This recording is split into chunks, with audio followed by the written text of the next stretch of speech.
So it's been quite a heated discussion over the past week. People just, the arguments and everything going on about the future of a Studio Series 86 Megatron and it being a tank over a gun and all of those discussions. And I figured we'd do a follow-up segment to the last one we did, because even in the comments of that video that I did, my goodness, it was just a mess. It really was. So I figured I'd put everything into one place and we could kind of discuss a few little things here, specifically like the process. If potentially we wanted to do a gun Megatron, what are the hurdles that are hit?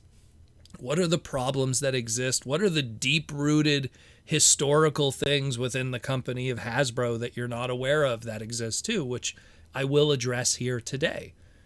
So let's talk about it like we always do here on the Transformer Slag podcast. And I hope that there's a good educated discussion afterwards that goes on in the comments. I hope so. I hope so. I love you guys, but I really hope so. So let's start with that alt mode. Again, Studio Series. You want to make it as close to the animation model as possible. You know, the Hasbro side. Let's start at the Hasbro side. You know, Walter P38 gun. It's got to be on Walmart's shelves. It's got to be on Target's shelves. It's got to be on Walgreens' shelving. So starting with that Walter P38, just that design itself.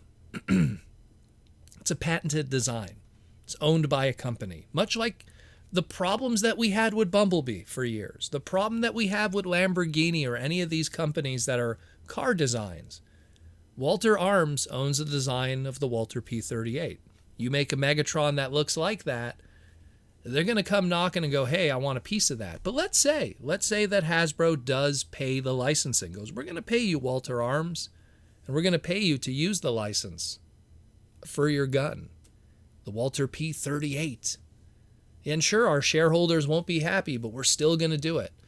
Then you hit the next problem, that pesky Section 4 of the Federal Energy Management Improvement Act of 1988. What is that? Well, in 1988, that's when that gun law came in, where it's like, hey, we got to stop making toy guns that look like real guns and start regulating that. And that's where the regulation started to come in, and Section 4 came in, and the Secretary of Commerce was in charge of those regulations. And what were those regulations? Well, really, back then in 88, it was put an orange tip on it. That's what it was in its simplest way. But as time progressed after 1988, different states that had different, opinions on gun laws and stuff had their own differing opinions on it. And there'd be some states that are totally fine with it. And then there's some states that, gun crimes and robberies are a very common occurrence and they want to kind of crack down on that. A very good recent example that you could really pull up in the news right now is back in 2022, New York signed an updated law to toy gun laws where it was very strict about toy guns need to be neon colors or translucent, because of the huge increase of store robberies that were becoming a norm coming out of the Big V. And that's just the state of New York and what they had to deal with their gun problems over there. So they're somewhere where they even want to make sure that the little dollar stores that sell little water guns or whatever that have an orange tip on them, that's not the case anymore. They want something that's radically different. And that's one state. And that's the problem, is that you end up with all these different states that have different gun laws. And then you're talking about a company like Hasbro that has to ship one product to all the regions, all the states, and Mexico and Canada. And of course the UK too, and some European regions, which that's a whole other, animal we got to talk about when it comes to those regions and their gun laws, which I'm not going to go through every country, but each one of them has their own different stories. And you could go you go through the history of it, and it's like, oh, what about that Megatron that was a legend scale figure in 2011 that turned into a not Walter P38? It looked like it a little bit, but, they managed to change it just a bit. so that it doesn't look like it 100%. How did they get away with that? That Aaron Archer era gun Megatron in 2011. Well, at that time, guns that size that shot and didn't fatally kill people didn't exist in 2011. And that was the largest it could have been. That's why you could have a Starscream with a gun Megatron accessory, because it's tiny enough. Same thing with a G.I. Joe figure or anything. To have guns that are that small could exist. And up to that point, that legend scale gun Megatron could be done. Still had to have an orange tip on it, though, just to play it safe. But they could do it. Of course, that is long gone, and now 15 years later, there is guns that could kill people that are that small. So that kind of puts an end to that. And now stuff even that tiny at a legend scale can't be done. So it's pretty rough. And not to mention, this is also something that people don't realize. In 1995, the then current CEO of Hasbro and one of their founding members of the entire company, of the two brothers, Alan Hassenfeld of the Hasbro brothers, was part of the Ceasefire Incorporated organization, which was an organization that advocated against the ownership of guns and didn't want guns to exist in households and felt that it was a public safety hazard to the United States. And that's one of the former CEOs of Hasbro and one of the founders of that entire organization and company. And if the founder was not a fan, imagine how much of that residual feels still exists. And that was in 95. So obviously we now look to today and it's like, okay, well, we're going to make our guns, we're going to lean on the Nerf side of it. And it's all fantastical and neon colors and everything. And, we look at our gun Megatron products that you could ship out and go, well, then we'll just make a Nerf-looking gun Megatron with neon colors. And it won't be, the Walter Arms design, because we don't want to have to deal with that licensing and everything. We don't have to deal with, it looking like a real product. And that's where we fall on the 2006 Classics Megatron that we got. That was based off of an existing Nerf product, just it transformed into a Megatron.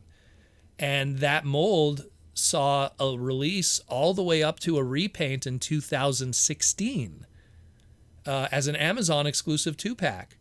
So what's the secret in the modern era? Is it making it an online store exclusive? Is it making it a ugly, garish Nerf gun looking thing with very ugly colors? Aaron Archer joked about it in the past. Here's what we would have done if you wanted a G1 reissue Megatron.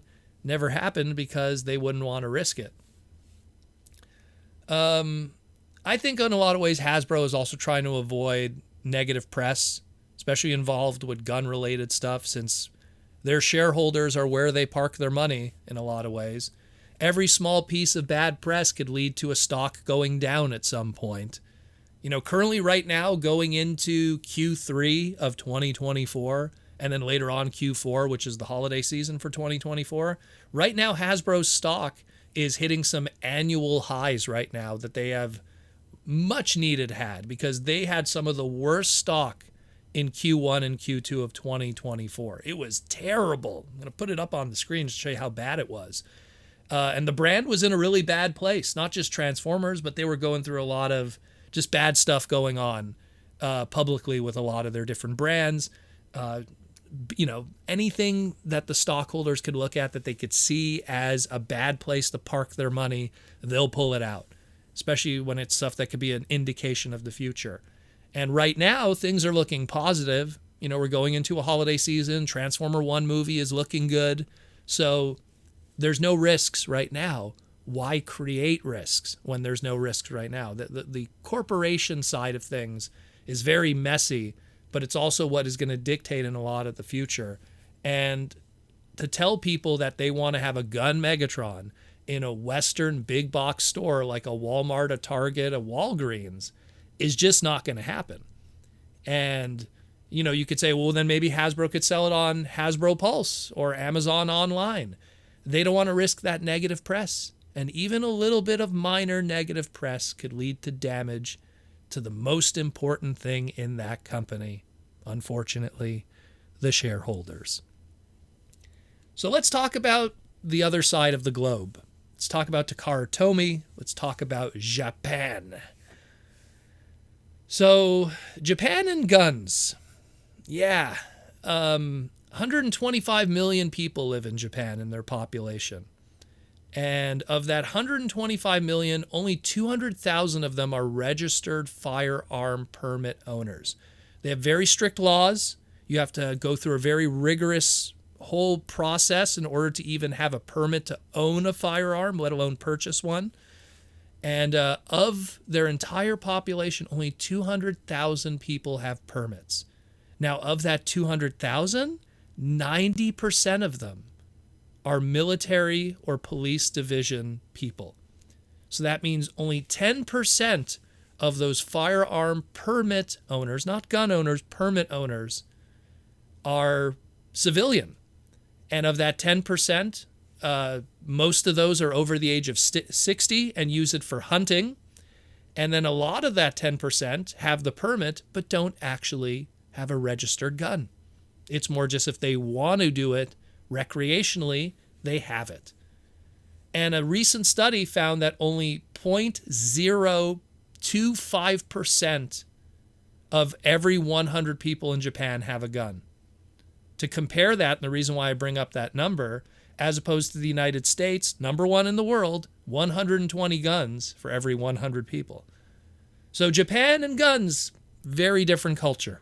Very different way that it's perceived, how a person would just not be walking around open carry. It just doesn't exist. And as a result of that, they're able to have a gun Megatron because it's a different animal. Some recent examples, 2018, MP36 Megatron 2.0 masterpiece. You know, they were able to get away with that. It's a big, bulky Walter P38 looking gun. It's got all the stuff on it.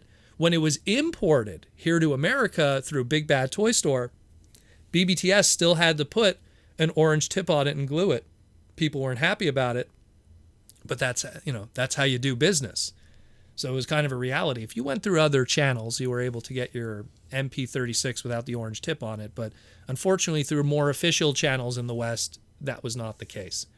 In 2020, we talked about it here on the podcast, the Daiki Kyoryu water gun Megatron. It was just ever so slightly larger than the actual Walter P38 gun.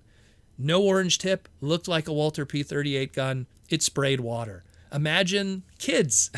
Granted, it was a high-end adult collectible water gun, and Daiki has done this in the past with other replica guns. But imagine if a kid was running around spraying a water gun shaped like a Walter P38 in America. Oh man, talk about asking for trouble. And as of recently, in 2025, coming out next year, they're going to be reissuing the MP36 Megatron 2.0 masterpiece to celebrate the 40th anniversary of Transformers for the Japanese side, because Japan got the cartoon and the G1 toy line in 1985, so 2025 is their 40th. And they're going to be reissuing that gun Megatron masterpiece, the 2.0, the MP36, over there. So good opportunity again for people if they want to get a version. But I also feel there is potentially another chance too. And I've talked about this in the past on the live streams. But there is a possibility that maybe one day we'll get a missing link Transformers G1 Megatron. Much like the masterpiece, it's a Japanese only product, only available for their region, and thus they could get away with doing it. And heck, I could see them even doing two versions, much like they did with the Missing Link Convoy Optimus Prime, where you had a toy version and an animation version, or anime version as they referred to it. I could see the Megatron having a toy version that has all the extra gun parts on it that make the Walter P38, the long barrel, the armrest. You could have the chrome gun and the sword piece, and that'll be the 100% slavishly loyal toy version with that Missing Link articulation and everything. And then you could do a anime cartoon version that has a super screen accurate, new tooled animation model head, comes with a mace weapon, obviously the arm cannon that goes on the arm, and that's it. A very trimmed down version, much like the Convoy animation one in terms of parts. And that'll be a item that so many collectors would want to pick up and have it live in their generation's legacy kind of display. because that Megatron, if it's 1-to-1 with the original G1, you're talking something that's slightly Voyager scale, so it could work. It'll have skinny legs and everything, but it'll still kind of work in your display, and it'll turn into a gun Megatron. So that's that's one way to look at it. Knowing how fans were, they'll still buy the toy version on top of the anime version so they could get the extra parts and make their perfect gun Megatron that has like the animation accurate head. So I could see it happening, and then it would be something that we would just have to import, but it's not something you'll see in Walmart, Target, or Walgreens. It'll be a Japanese only product, and that'll be that. But if it's going to be made in the USA for the USA, it's going to be a tank. Look how weird Shockwave's situation has been. And he's a laser gun. And he's, spider tanks or submarines, anything but. And he's a purple laser gun. And look how risk avoidance they've been with that one. We'll get a gun Megatron one day, but it will be an import. And as for Studio Series 86, I doubt Hasbro will front end all that new tooling for a Studio Series 86 Megatron that'll only be released and sold in one region, aka Japan. But you never know. But like Evan said, if it does happen, it'll probably be a tank. Let me know what you guys think, and thanks again for listening to the Transformer Slag podcast. And as always, I'll talk to you in the near future.